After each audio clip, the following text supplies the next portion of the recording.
And then there's the frequently asked question because people was asking why in the market, no matter which country you are, I believe there's many people coming out with courses wanting to teach you how to trade, value investing and all that. And then so the reason why I come up with trading courses is because one of my friends used to work for a top trading school in Singapore. So because my friend is very keen to learn the trading, but however, right, eventually this trainer told him that he actually can't trade. So he told my friend, do you think I need to be here teaching you all if I really know how to trade? So my friend got very disappointed and he decided to quit the job. So that's how it works. And because just one person testimonial, so I don't know whether true or not. But the problem I encounter is that those people, right, who took up some courses here and there, short courses still okay. So the more they pay for courses, they become committed to this sunk cost. So when I share them some idea, they might not buy my idea. So because over the years, I use this turtle selection process, giving people do a written test, demo test, and also live trading test to see whether they can become trader. So those people, the more they pay for trading courses, the more they feel badly, and the more unprofitable they become. So when I start to train the new ones, right, they stand a better chance to passing the test.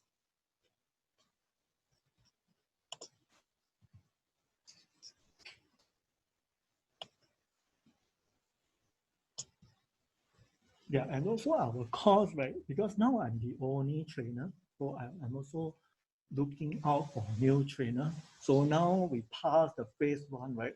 Then there's a phase two because I will bring some people who took part in this course. Then they can pass the live trading test. Then I will think that they qualify to become trainer. So I will ask them to help to take over some training from time to time or help to do some webinar and then so that there will be more activity because I believe some people have their own unique strength. So sometimes some people could be better with trading psychology, or some people could be very good with certain technical indicator. Because for me, I know quite, I would say my knowledge on most of the things is above average. But let's say if someone is purely focused on idiot wave. So have been doing idiot wave for years or 10, 20 years, right? The person might have a stronger knowledge for on idiot wave than me. So let's say as an entrepreneur, right, I always want to find people who is better than me. Then if you haven't participated in this Forex challenge, remember to join this Forex challenge. So you can start anytime and the end 30th of September. So you can either use a real account or use a demo account. So it's up to you. For the top winner, you will get 200 Singapore dollar.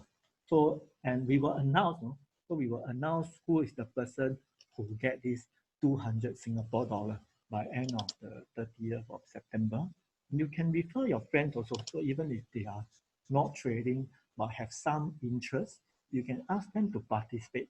But if they're totally new, just ask them to do demo account because if let's say without any trading, they start to put real money, it will be risky. But unless the person is rich and then they don't mind like playing with a few hundred and then it's perfectly fine. But let's say they don't have the budget, right? Just ask them to do a demo in case there's financial losses and all that.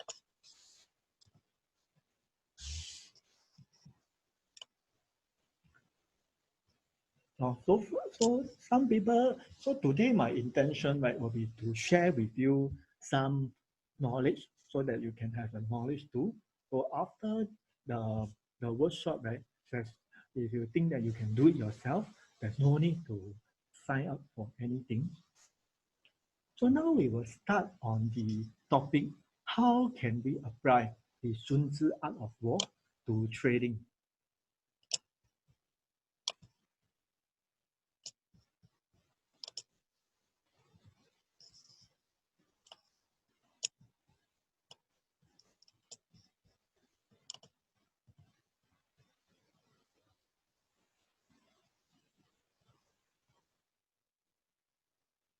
So this workshop is suitable for who? Suitable for people who are interested in trading, or you're interested in financial success. But even if you're not interested in trading, you're interested in financial success, I think it's suitable for you also. You know, there are a lot of people learn the coding, right? Is because they not because they like to code, because they know that if they code very well, they can find good jobs at Google, Facebook, and all that, right? So they want the financial success. That's why they learn how to code, right? So same thing here. So let's say you are keen on financial success, not very keen on trading or investment, right? You can cultivate the interest to make yourself like trading or investment eventually.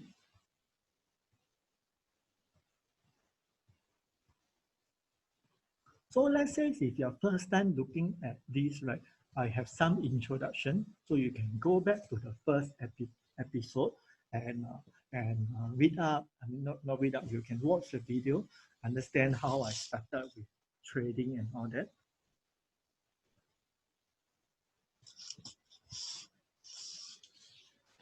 To the screen.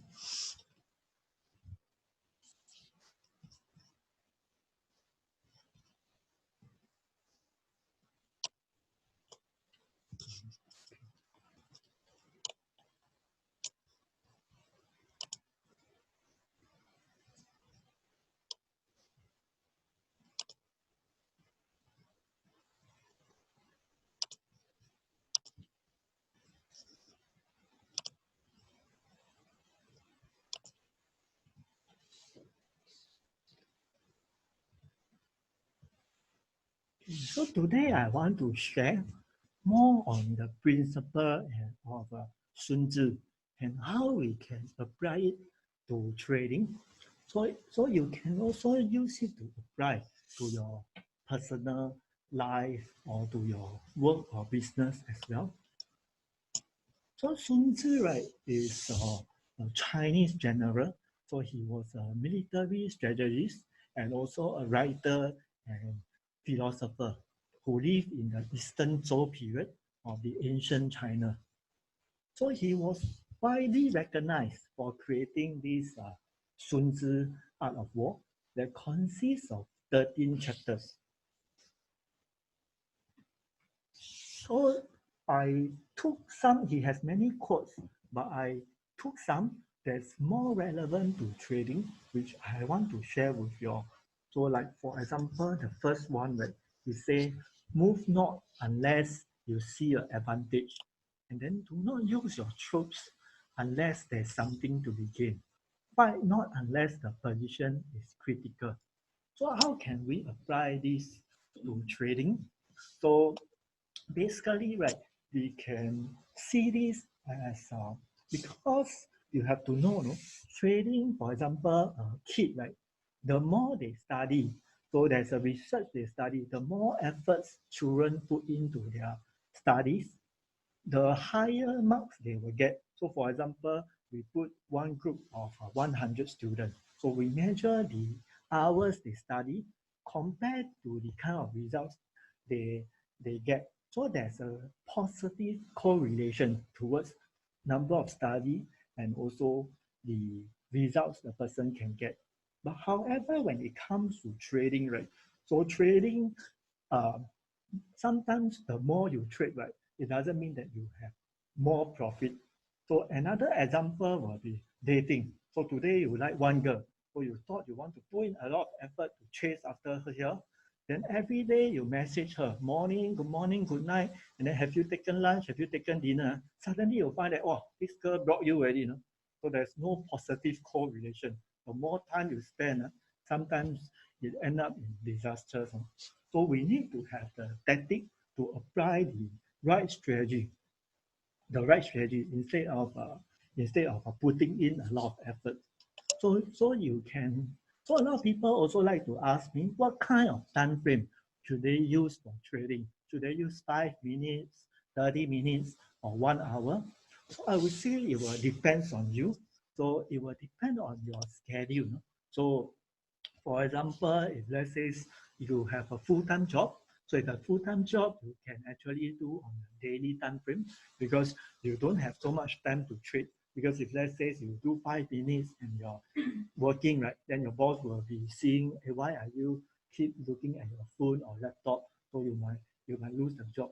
So the daily time frame will be good because you only change once a day. So at night when you reach home, you can look at multiple pairs and then just see those that you think there's a high probability, and then you just trade. And because you have a full-time income, so you don't have to depend on trading. So sometimes you can end up making more money than the full-time trader.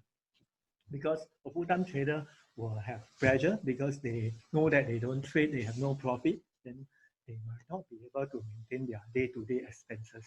So sometimes part-time trader, the profit can end up better than the full-time trader.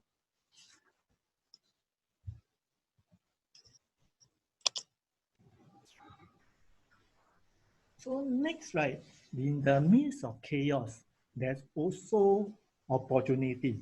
Because remember in our first episode, right, I did share that there's a saying, be fearful when others are greedy.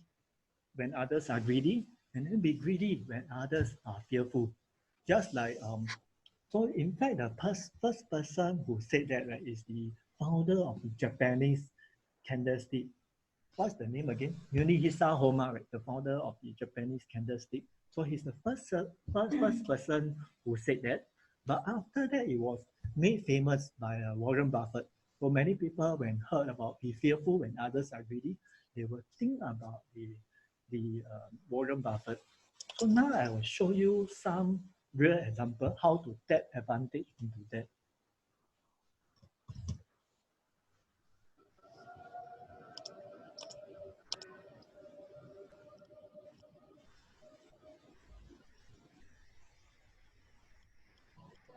Let's hear some sound like that.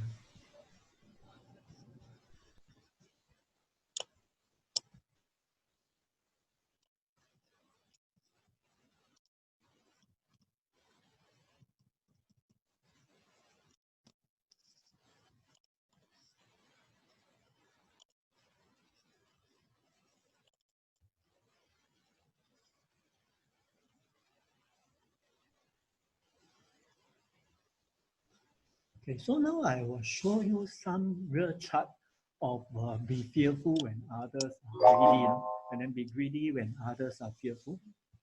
Yeah.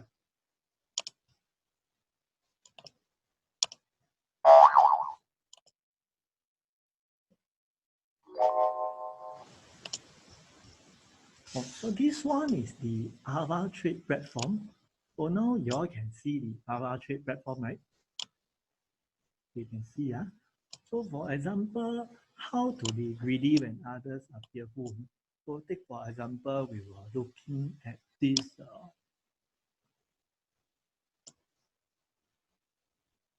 so I always share about the Bitcoin because Bitcoin that is not backed by any government. So sometimes we don't know what is the true fair value of a Bitcoin. And then there's a lot of competition, so we don't know whether Bitcoin will still be the market leader in the future. So now we are looking at the weekly chart. So I did share when the Bitcoin at its high rate coming to 20,000. But the time many people was very greedy, So even people with totally no investment experience, they also started to get into Bitcoin. So so there were many positive results in the market, in the news, and talk about Bitcoin. You heard of story, people making a lot of money. So even my real brother has a friend so who used to work in the bank. So he bought some Bitcoin and then forget to check. So suddenly put a 20, 30,000, then realized got a 3 to 400,000. So he was very surprised and he went to cash out, then quit the job, then went to Thailand and opened the coffee shop. So even some friends around me never invested before and then also try to get into Bitcoin.